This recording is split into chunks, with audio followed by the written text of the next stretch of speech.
সকাল সকাল শ্যামা উঠোন ঝাড় দিচ্ছে। মণিবালা দেবী ঘর থেকে বেরোলেন। বেরিয়ে এসে বিরক্ত হয়ে তার কাছে এগিয়ে এসে বলল, দিল দিল এই সকাল সকালই অমাবস্যার রাতের মতন কালো মুখটা দেখিয়ে আমার দিনটা পুরো নষ্ট করে দিল। জানি না কি অমঙ্গল হবে আজ আবার। সকাল সকাল এরকম দরজার মুখের কাছে দাঁড়িয়ে আছো কেন? আসলে আমি উঠোন ঝাড় দিচ্ছিলাম মা, বুঝতে পারিনি আপনি আমাকে দেখে রেগে যাবেন। না না, তোমাকে দেখে তো আমার খুশিতে একেবারে নাচার কথা, তাই না? পুরা কপাল আমার, নইলে আমার একমাত্র ছেলের কিনা এই রকম কুৎসিত বউ জোটে। একটা থেমে থাকা মুহূর্ত। শ্যামা কিছু বলে না, তার চোখ ছলছল করতে থাকে। কি হলোটা কি? ওই রকম ঘটের মতন দাঁড়িয়ে আছো কেন? তোমার মুখ দেখলেই না রাগ উঠে যায় আমার। দূর হও, দূর হও আমার চোখের সামনে থেকে। আমি কি খুব খারাপ মা? খারাপ? না না না, তুমি তো একেবারে সিংহাসনে বসিয়ে আরাধনা করার মতন ভালো। শ্যামা চুপ করে থাকে, তার চোখ গড়িয়ে জল পড়তে থাকে। বলি রূপ আর গায়ের রঙে তো একেবারে সোনার মতন, তা কাজগুলো তো অন্তত ঠিকঠাক করে করো। না আছে রূপ, না আছে গুণ। তোমার শ্বশুর মশাই যে কি দেখে তোমাকে নিয়ে আসলো তা ভগবানই জানেন। এই বলে মণিবালা দেবী ওখান থেকে চলে গেলেন। শ্যামা বাকি কাজ সেরে স্নান করতে চলে গেল। এইসব শোনা তো এখন আমার রোজের অভ্যেস হয়ে গেছে। যাই, স্নান সেরে পুজোটা দিতে হবে, ওইটুকুই যা শান্তি। শ্যামা স্নান সেরে ঠাকুর ঘরে বসে শিবলিঙ্গের মাথায় জল ঢালছে। ওম নমঃ শিবায়। সে জল ঢেলে দেয় শিবের মাথায়, তারপর দু চোখ বন্ধ করে দুহাত জোর করে। কিছুক্ষণ নীরবতা, তারপর ধীরে ধীরে বলে ওঠে, তোমার কাছে কখনো কিচ্ছু চাইনি মহাদেব। প্রতি শিবরাত্রিতে শুধু বলেছি ভালো বর দিও, ভালো ঘর দিও। তাহলে আজ এই অপমানের জীবন কেন পেলাম আমি? আমি কি এমন পাপ করেছিলাম প্রভু? তবে হ্যাঁ, তোমার উপর আমার আজও বিশ্বাস আছে।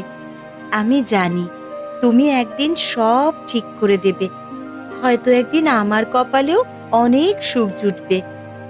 মা যতই কথা শোনাক না কেন, সেগুলো আমি মুখ বুজে সইনি। কিন্তু যে মানুষটা আমার বর, সেও যদি মনে মনে এইভাবে ঘৃণা করেন আমাকে, তখন যে বেঁচে থাকার ইচ্ছাটাই চলে যায় প্রভু। রাজু ঠাকুর ঘরে ঢুকে এলো। কি ব্যাপার কি? সকালবেলা উঠে এত সময় ধরে পুজো করলে হবে? আমি মাঠে যাব, কিন্তু এখন আমার খাবার তৈরি হলো না। এই ব্যাপারটা কি? হ্যাঁ হ্যাঁ, আমি এখনই খাবারের ব্যবস্থা করছি, আমার খুব বেশি সময় লাগবে না। এই যে একটা কথা শুনে রাখো, এই পরিষ্কার করে বলছি, তোমাকে আমি একদম পছন্দ করি না।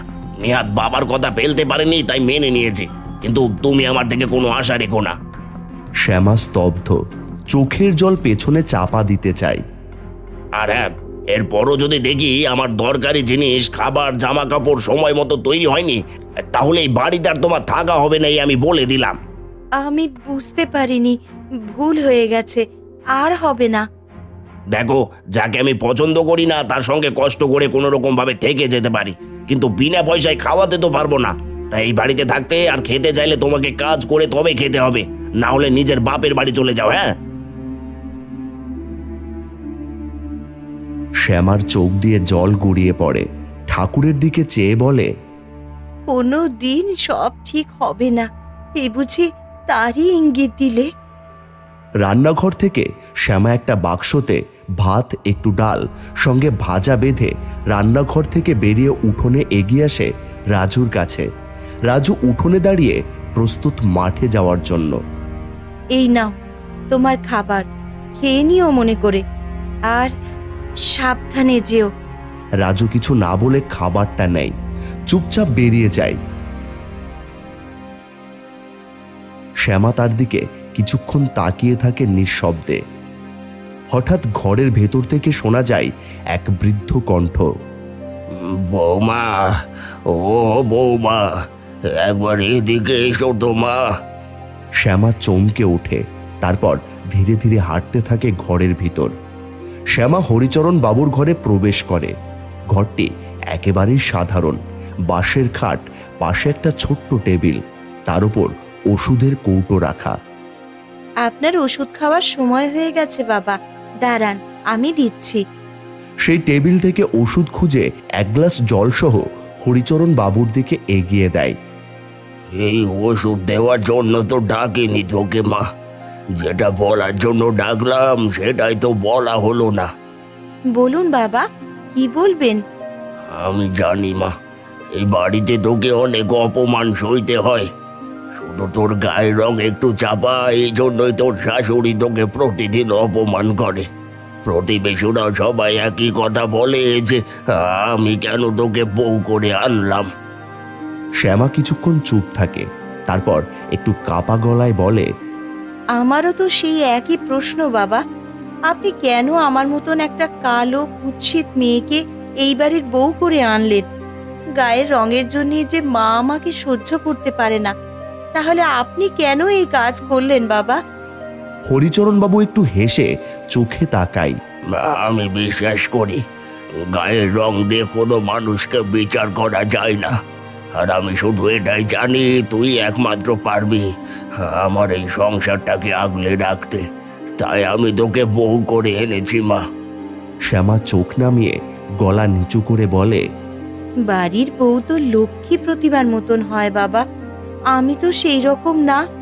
আমি যে বড্ড কুৎসিত, তবুও আপনি কি করে ভাবলেন আমি আপনার সংসার আগলে রাখতে পারবো? আমি লোককে চাইনি মা, আমি চেয়েছিলাম আমার সংসারে একজন মা কালী আসুক, যে সমস্ত খারাপ থেকে এই বাড়িকে রক্ষা করবে। আর আমি মনে প্রাণে বিশ্বাস করি যে আমার এই মা কালী সঠিক সময়ে মা লক্ষ্মীও হয়ে উঠতে পারে, রূপ দিয়ে নয়, এই গুণ দিয়ে। শ্যামার চোখ ভিজে আসে, সে ফিসফিস করে, বাবা, আপনি ঠিক আমার বাবার মতন কথা বললেন। আমিও তো আর এক বাবাই হই, আর আমার শেষ ইচ্ছা এটাই, তুই আমার এই সংসারের রাজরানী হ। আমি আপনার এই ইচ্ছার মান রাখার চেষ্টা করব বাবা। আমি এই অপমানের কাছে হারবো না, সব মেনে নিয়ে এই সংসারেই থাকবো, আর একদিন আমি সবার মন জয় করব। এভাবেই দিন কেটে যায়। ভোরে উঠে ঠাকুর ঘর, তারপর রান্নাঘর, তারপর গোটা সংসারের দায়িত্ব সামলানো শ্যামার রোজের কাজ হয়ে ওঠে। ধীরে ধীরে তার সাথে রোজ শাশুড়ির অপমান তো বাড়তি পাওনা। এইভাবে চলতে চলতে শিবরাত্রির আগের দিনে সে উপস্থিত হয়। আজ রাত পোহালেই কাল শিবরাত্রি। এতদিন প্রতি বছর আমি শিবরাত্রি করেছি। ভালো বর পাওয়ার জন্য নির্জলা উপবাসও রাখি। তবে এইবার আমি একটি প্রার্থনা করব, আমার স্বামীর চোখে যেন আমার প্রতি অন্তত একটি বারের জন্য হলেও একটু ভালোবাসা খুঁজে পাই। এই বলে মাথা নিচু করে ধূপকাঠি জ্বালাতে যাচ্ছিল, হঠাৎ করেই বাইরে একটা চেঁচামেচি শব্দ। হায় হায় ভগবান, আমার এ কি সর্বনাশ হলো গো! শ্যামা অবাক হয়ে ধূপকাঠি ফেলে উঠে দাঁড়ালো, তারপর সে বাইরের দিকে দৌড়ে গেল। শ্যামা উঠোনে গিয়ে দেখে রাজু মাটিতে লুটিয়ে পড়ে আছে। আশেপাশে কয়েকজন লোক, কেউ জলের ছিটে দিচ্ছে, কেউ হাত পা মালিশ করছে। মা, কি হয়েছে ওনার? তুমি তুমি এখানে কি দেখতে এসেছো? আমার ছেলেটা মরেছে কিনা? রাক্ষসী, বিয়ে হয়ে এসে তুমি আমার ছেলেটাকে একেবারে খেয়ে ফেললে। এর মধ্যে নাকি আবার উনি লক্ষ্মীশ্রী পেয়েছেন।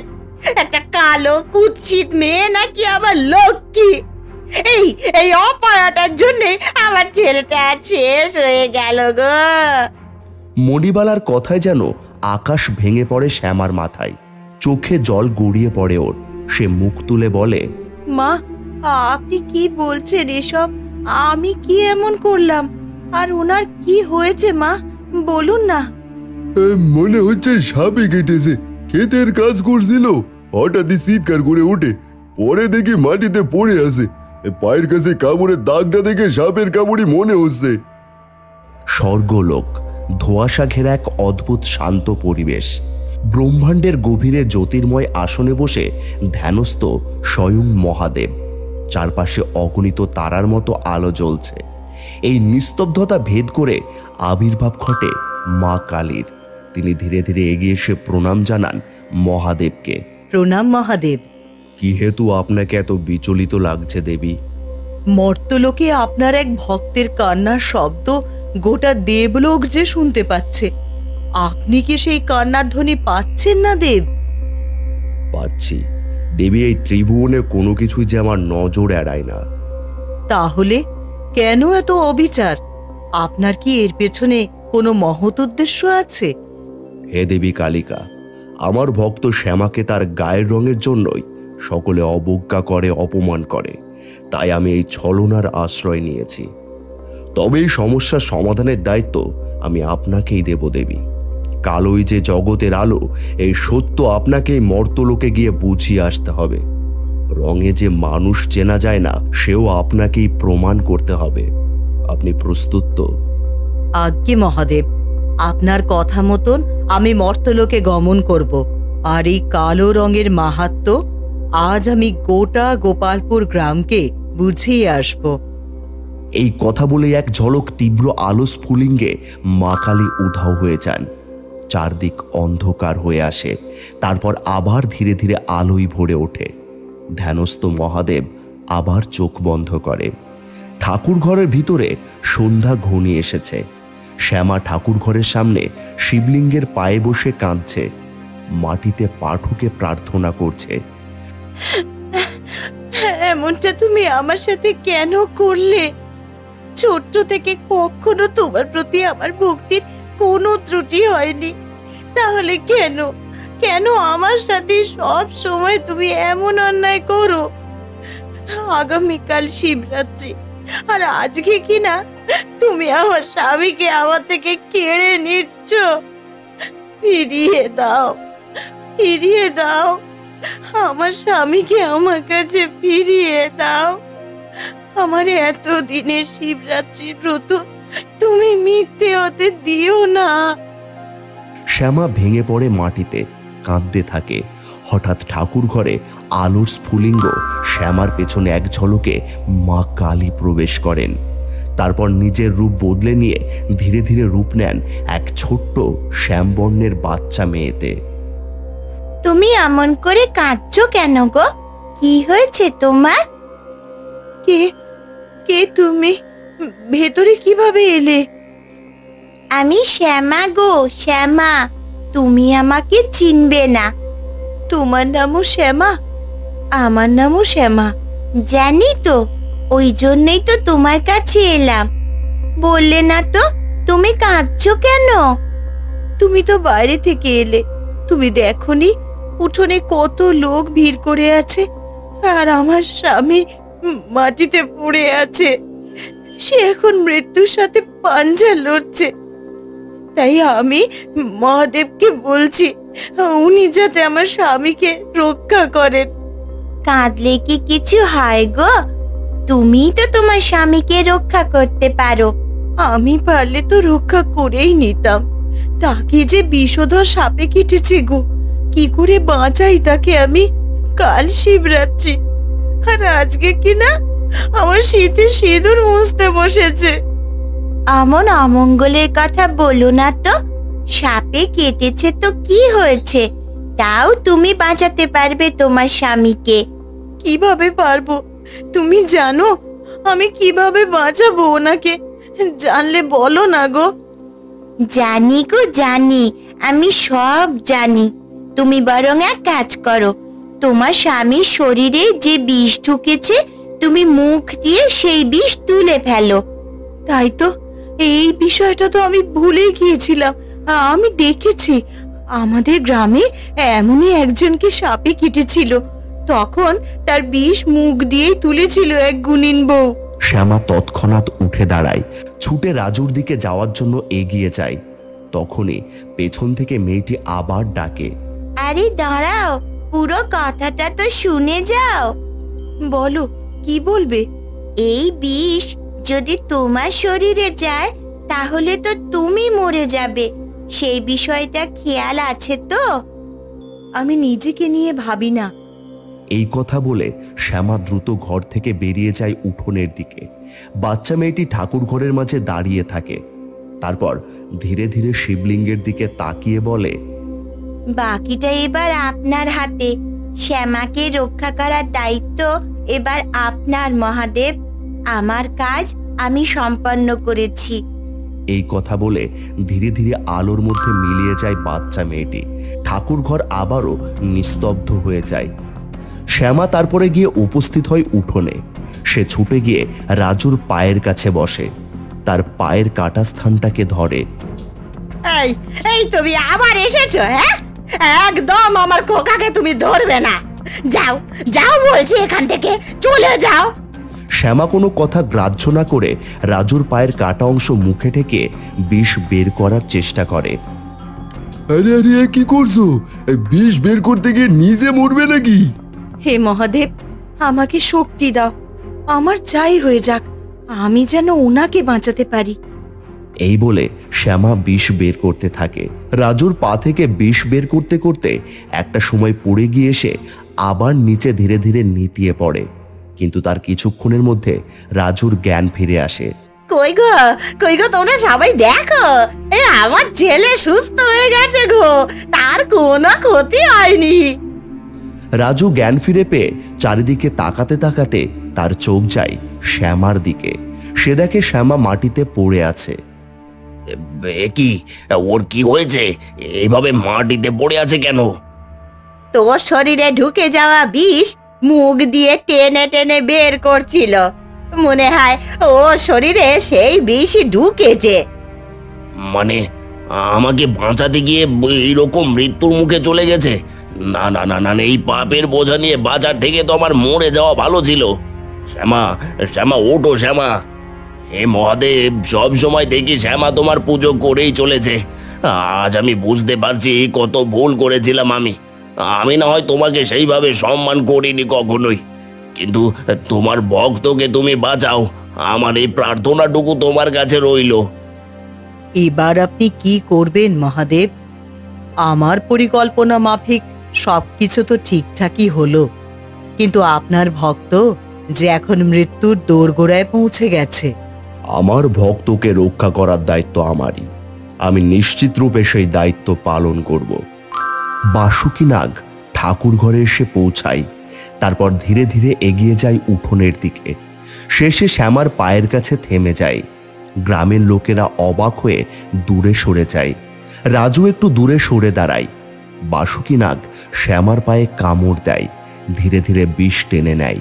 এরপর সে আবার ঠাকুর ঘরের দিকে ফিরে যায়। এই বিস্ময়কর দৃশ্য দেখে সকলেই স্তব্ধ হয়ে যায়। কিছুক্ষণ পর শ্যামার জ্ঞান ফিরে আসে। স্বয়ং মহাদেব তোমায় বাঁচিয়েছেন। যে সাপ আমায় কেটেছিল সেই সাপই এসে তোমার শরীর থেকে বিষ টেনে নিয়েছে। ধন্য তোমার ভক্তি, ধন্য তুমি শ্যামা। আপনি ঠিক আছেন তো? এত অপমান করার পরেও তুমি আমার কথা ভাবছো? আপনি তো আমার স্বামী। আপনার কথা না ভাবলে আর কার কথা ভাববো? আমি তোমার থেকে বয়সে বড়, তবুও আজ আমি তোমার কাছে ক্ষমা চাইছি মা। তুমি কালো বলে তোমাকে অনেক অপমান করেছি, কিন্তু আজ বুঝতে পারছি গায়ের রঙে কিচ্ছু যায় আসে না। কালোই আলোর উৎস। না না, এরম করে বলবেন না মা। এখন আমি বুঝতে পারছি তোমার শ্বশুর মশাই কেন তোমায় এই বাড়ির বউ করে এনেছেন। তুমি সত্যি এই বাড়ির যোগ্য বউ মা। ওম নমঃ শিবায়। কাল শিবরাত্রি। এবার আমি আমার স্বামীর সাথেই মহাদেবের মাথায় জল ঢালতে পারবো। আমিও কাল থেকে তোমার সাথে শিবরাত্রি পালন করব।